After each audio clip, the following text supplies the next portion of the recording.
ଶୁଣେଇବା। ବାଘ ମାମୁଁ ଯାହା କହିବ ଆମେ ସେଇଆ କରିବା। କୁହ ବାଘ ମାମୁଁ ସମୟ କଣ ପାଇଁ? କୁହ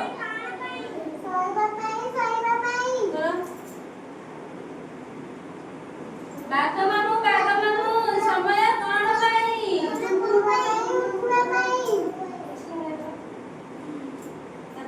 ବାଘ ମାମୁଁ ସମୟ କଣ ପାଇଁ?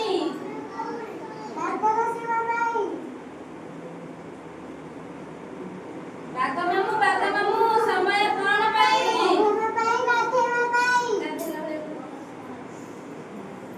ବାଘ ମାମୁଁ